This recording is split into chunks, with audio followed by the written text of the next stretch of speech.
काशी दर्शन की श्रृंखला में जब हम 80 घाट पहुँचे तो वहाँ हमारी नज़र पड़ी मनोकामना सिद्धपीठ माँ गंगा नवदुर्गा मंदिर।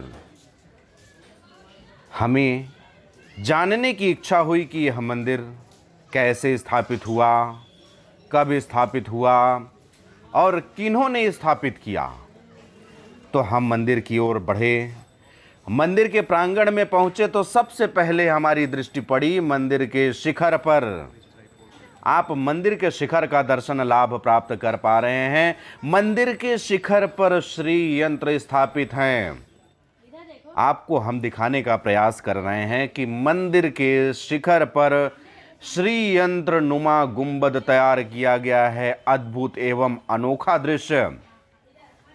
मंदिर का गुंबद तो हमने देखा था, लेकिन मंदिर के गुंबद पर श्री यंत्र की स्थापना अत्यंत अनोखा है, आश्चर्यजनक है। हमारे YouTube चैनल हिंदू तीर्थ स्थल में आपका स्वागत है। आदरणीय दर्शकों, मैं आलोक तिवारी आपका अपने इस चैनल पर स्वागत करता हूं। और आज हम वाराणसी के 80 घाट में मनोकामना शक्तिपीठ तक पहुंचे हैं। यहाँ की जानकारी हेतु हम यहाँ के पंडित जी के पास चलते हैं। सर्वस्य रूप सर्वेशे सर्वशक्ति समन्विते भयभस्त्राहिनो देवी दुर्गे देवी नमस्तुते। नमस्कार। पंडित जी, आपका नाम जानना चाहेंगे? विभूति नारायण द्विवेदी और हम यहाँ के प्रधान अर्चक हैं। तो यहाँ पर हम इस मंदिर में आपके आए हुए हैं। आज हमारे दर्शकों को आप इस मंदिर की महिमा के बारे में, इसकी स्थापना के बारे में पूरी जानकारी उपलब्ध कराएं, जिससे कि हमारे दर्शक भी इस मंदिर के बारे में जान सकें और यहाँ तक आकर के इस पुण्य क्षेत्र का दर्शन करके लाभ प्राप्त कर सकें। ये काशी का एक परम सिद्ध पीठ माँ गंगा एवं नव दुर्गा माँ का मंदिर है, जिसकी स्थापना हमारे परम पूज्य गुरुदेव श्री 1008 श्री बौराहा बाबा जी के कर कमलों द्वारा की गई है। बाबा ने जब गहनतम हिमालय में साधना किया और अपने जब काशी यात्रा के लिए काशी में पधारे तो माँ गंगा के स्वयं निर्देश से उन्होंने यहाँ पे दिव्य माँ गंगा का मंदिर बनवाया एवं माँ नव दुर्गा का स्थापना करवाया, जिसका उद्देश्य था कि माँ गंगा की महिमा एवं नव दुर्गा माँ की कृपा को जन जन तक पहुँचाना एवं उनके कष्ट दुख के निवारण हेतु एक ऐसे स्थान उपलब्ध कराना जिसके जाने मात्र एवं दर्शन मात्र से उनके मनोरथ सिद्ध हों।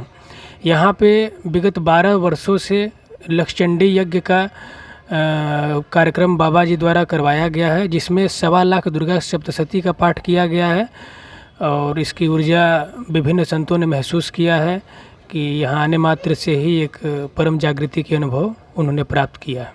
दर्शन की श्रृंखला को आगे बढ़ाते हैं। सबसे पहले हमें बड़ी बड़ी घंटियां दिखाई दी। घंटी बजा करके हम आगे बढ़े तो जय गंगा माँ, हर हर महादेव। हम गर्भगृह की ओर चले तो गर्भगृह में माता गंगा की भव्य प्रतिमाएं स्थापित हैं।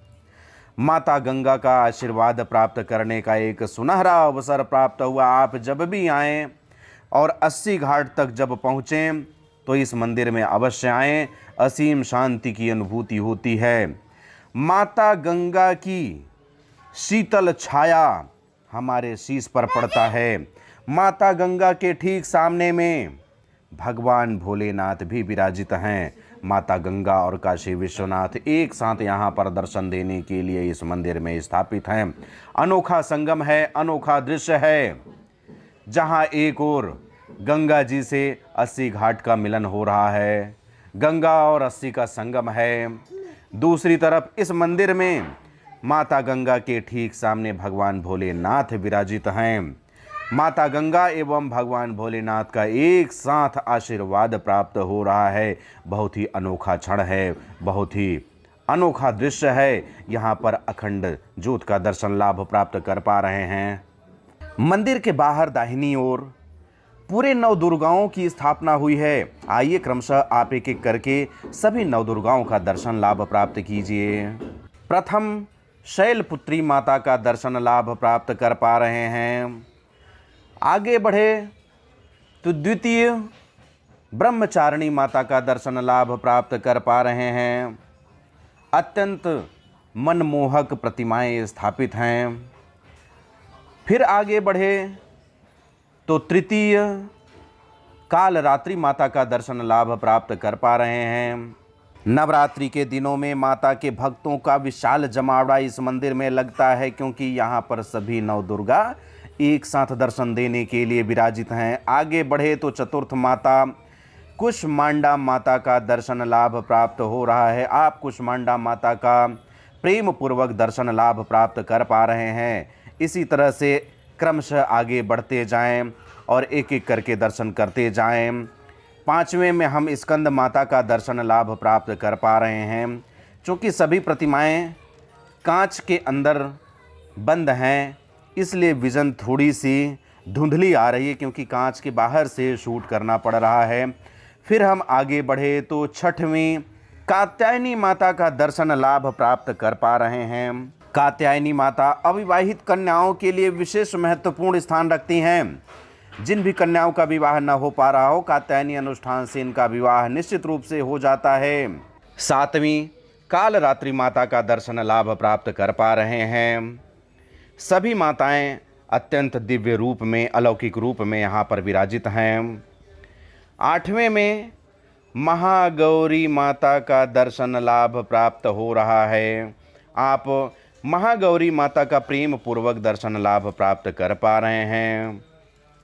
महागौरी माता का दर्शन करने के बाद अंतिम सिद्धिदात्री माता के दर्शन के लिए चलते हैं।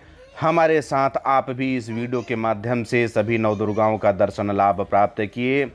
आखिरी में गणपति गजानन महाराज भी विराजित हैं। प्रेम से बोले गणपति महाराज की जय। यहाँ पर जब भी लोग आते हैं, अपनी इस यात्रा की याद को बनाए रखने के लिए फ़ोटोग्राफी अवश्य करते हैं। फ़ोटोग्राफी करके अपने घर को ले जाते हैं, जिससे कि उन्हें यहाँ की याद सदैव बनी रहे। मंदिर के ठीक सामने में ही शिव परिवार का भी दर्शन लाभ प्राप्त होता है। मंदिर के ठीक सामने में ही भगवान भोलेनाथ अपने संपूर्ण परिवार के साथ विराजित हैं। आप यहाँ जब भी आएंगे तो गर्भगृह के अंदर एक भोलेनाथ का दर्शन तो होता ही होता है। मंदिर के ठीक सामने में दाहिनी ओर, जब आप मंदिर की ओर प्रवेश कर रहे होंगे, उसी समय दाहिनी ओर भगवान भोलेनाथ अपने संपूर्ण परिवार के साथ आपको दर्शन देने के लिए, आपको आशीर्वाद प्रदान करने के लिए विराजित हैं। आप जब भी यहाँ पर आएँ तो भगवान भोलेनाथ के सहित उनके संपूर्ण परिवार का एक साथ दर्शन लाभ प्राप्त करने के बाद ही अपने घर को प्रस्थान करें, क्योंकि वाराणसी काशी नगरी मूलतः बाबा विश्वनाथ एवं माता गंगा की ही पावन नगरी है। मंदिर प्रांगण में ही आप प्रभु श्री राम के अनन्य भक्त वीर बजरंगबली का भी दर्शन लाभ प्राप्त करेंगे। ऐसे ही एक भक्त संत शिरोमणि श्री श्री 1008 बौराहा बाबा का भी दर्शन लाभ आपको इस छवि के माध्यम से प्राप्त हो रहा है।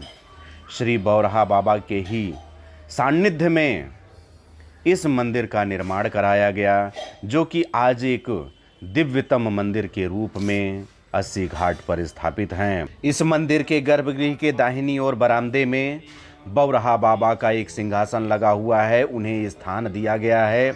आप दर्शन कर पा रहे हैं संत शिरोमणि श्री श्री 1008 बौराहा बाबा का, जो अपने आसन पर विराजित हैं। इन्हीं के प्रयास से यह मंदिर आज आपके सामने दिव्यतम रूप में विराजित है। पंडित जी, इस जगह का नाम 80 घाट कैसे पड़ा, इसके बारे में भी थोड़ी आप प्रकाश डालें। स्कंद पुराण के अनुसार यहाँ पे 80 नदी का प्रवाह था, जिससे ये स्थान जो है 80 और गंगा का संगम की वजह से इसका नाम 80 घाट है।